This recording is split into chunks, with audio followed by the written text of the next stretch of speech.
Hey, life's got no shortage of stories, awkward moments, unexpected twists, and those did that really just happen moments. Here on Cat Stories, we've packed a few into every video. My name's Kathleen and let's get into it. And for our next post, would I be the idiot skipping Christmas dinner? Would I be the idiot? I 32F and my fiancé 35M have spent the last decade visiting all of our family in one day on Christmas Day. Anyone we try to see a different day gets offended. We have work the next day, there's multiple households, and we live an hour away, so it starts early morning and ends late at night. We're both ADHD, so this is an extremely exhausting process for us. The last stop is normally to visit with my fiancé's aunt and brother. Previously, it was a quiet dinner and we sit around for about 4 hours talking, gift exchange, etc. For the past few years his brother has had a girlfriend. She's in her late 40s and has a huge family. 6 kids, grandchildren, kids, so now they all show up for Christmas dinner. While there's not enough ice-eating, somehow I get roped into entertaining the children, and they don't like each other. Except for 2, her kids are all adults but they fight with each other, cry, just generally unpleasant. Last year the teenager left because his adult, 30-year-old brother was bullying him for being gay. We were brushed off for being upset over this. Just not what you want to deal with from people you don't even know. We can't afford to buy for everyone that shows up either. After the first year, they admitted it was a disaster to try to have everyone in the house at the same time. We expressed we were uncomfortable and were told it would be normal the second year. But when we showed up, it was everyone again. We excused ourselves after a couple of hours, but they got offended that we left so soon. We were annoyed that we were lied to about it. The drama gets to us and buying extra is really expensive. So this year, we decided maybe it's better if we don't do dinner. His aunt hosts Christmas breakfast at her house without the GF's family and we don't normally go, but we decided to see if they'd be okay with us coming to that instead. At first, they agreed, but now that it's getting closer, they're annoyed about dinner. We've tried offering other ideas. We could host, but it would need to be on a different day. We offered to do some Christmas activities on another day, but we were ignored. It seems like nothing but sitting through Christmas dinner is good enough. His aunt called him today pushing it and now he's upset.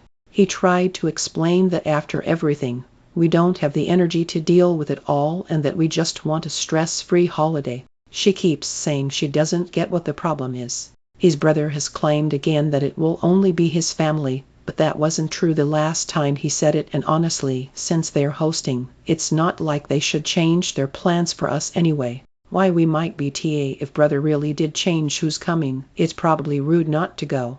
His aunt is 80 and we want to spend time with her. Maybe we should acquiesce even if the time isn't quality. We may be oversensitive to noise, conflict, and bustle comparatively to most people. And for our next post, am I the idiot for not skipping my family Xmas? My wife's family lives about 5 minutes from my side of the family. Blessing and a curse.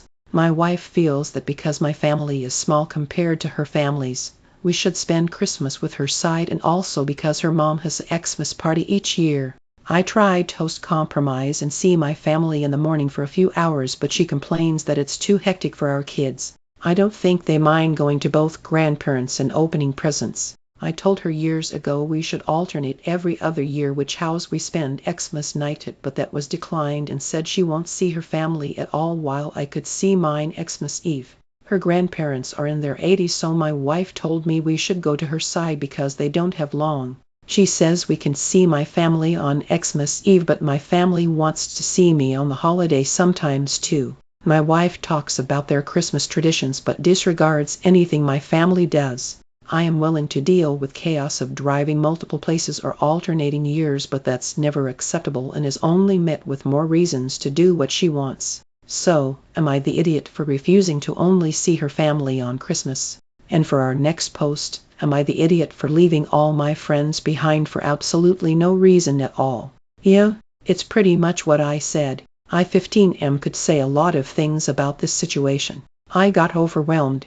I didn't want to keep comparing myself to my best friend 16F, and the interests of my main friend group 17F, 17M, 16M, 16F were diverging from mine and I was getting left behind while the others all watched the same videos and played the same games. But I had my own stupid little hyperfixations, and I just didn't want to give a fudge about them all anymore. So I said nope, and proceeded to straight up get off Instagram and pretty much cut contact with all of them, without warning, and it was supposed to be a temporary thing. I told my best friend that I'd reply tomorrow at some point. Then I didn't reply tomorrow, and then it never came. And then I kinda just dodged her DMs for like 3 weeks now, and I know she's gonna be mad at me. She made a lot of exceptions for me. We regarded each other kinda like equals. She was exempt from this superiority-inferiority complex I had going on. Well, I guess you could say she respected me as an individual, regardless of my being kinda cringy and neurodivergent. Yeah, I'm diagnosed with autism. Figures, though she might be a little neurodivergent herself, who knows? And I think I've managed to help her through a few tough times.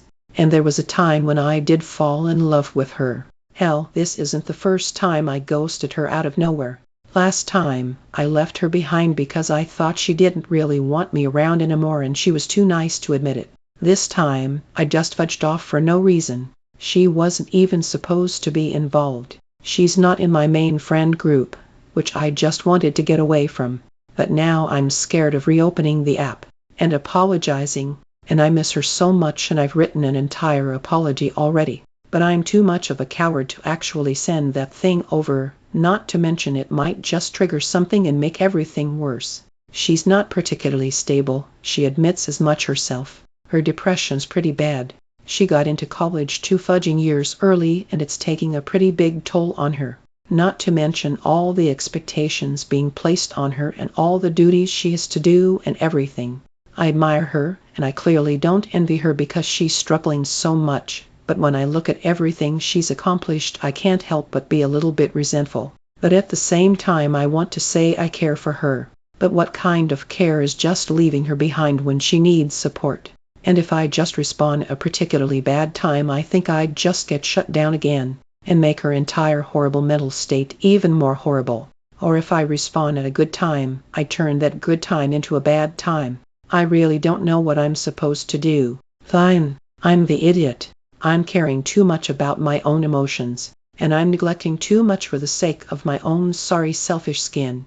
At this point I'm just asking Reddit what the fudge I can do about this situation without the entire thing going completely out of hand, off its rocker shenanigans.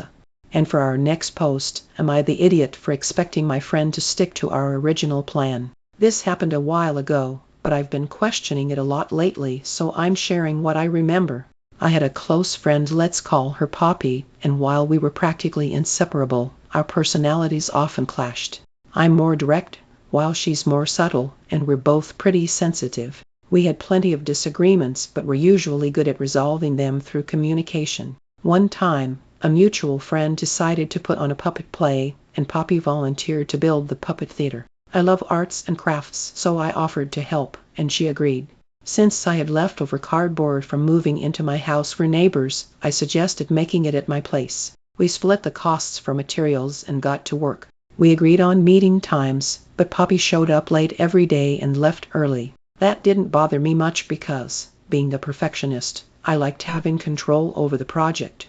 However, my mom thought it was unfair since Poppy was the one who volunteered in the first place. I defended her, saying she had a curfew, even though it did seem odd given how close we lived to each other.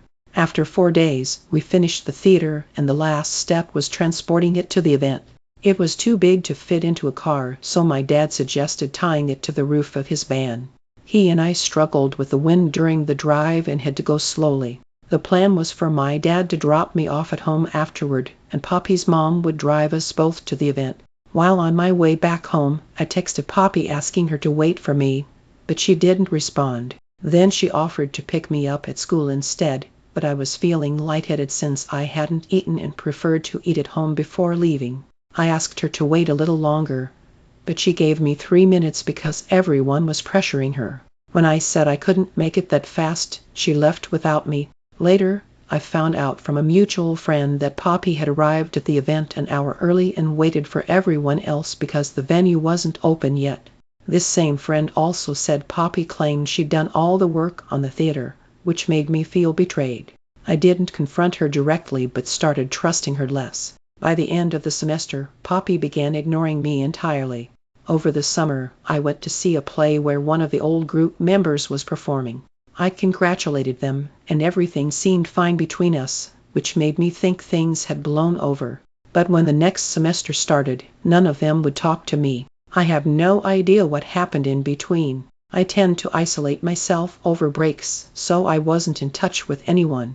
The only explanation I can think of is that Poppy told them her side of the story, and they took it at face value. Looking back, I always thought I was in the right, but now I'm second-guessing myself. Am I the idiot? And for our next post, am I the idiot for telling my colleague to stop complimenting me? So I early 20s don't like my colleague shit her 40s.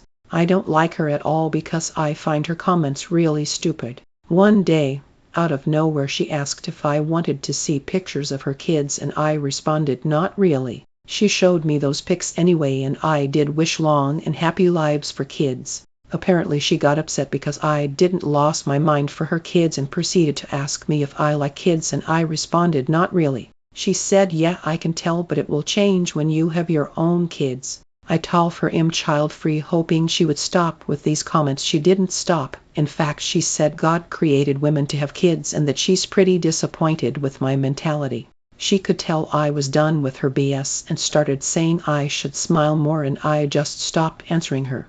Today she asked to find her a house to rent in Italy because apparently her son is sick and the doctors that treat him are in France. I told I can't help her with that, and she got offended and said hopefully I will never go through what she's experiencing. I mean, yeah, I won't. I'm child-free for a reason. After a few minutes she started making again those stupid comments that I should chill out and smile more. I kinda lost it and told her she's acting like those low-life men who catcall you in the street.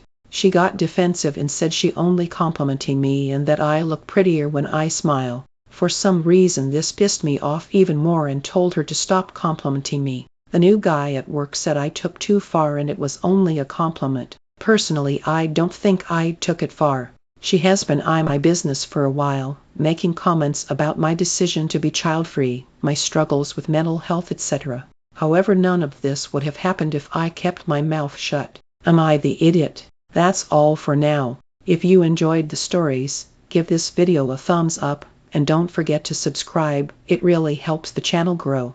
Got a story to share? Drop it in the comments. I'm always up for reading them.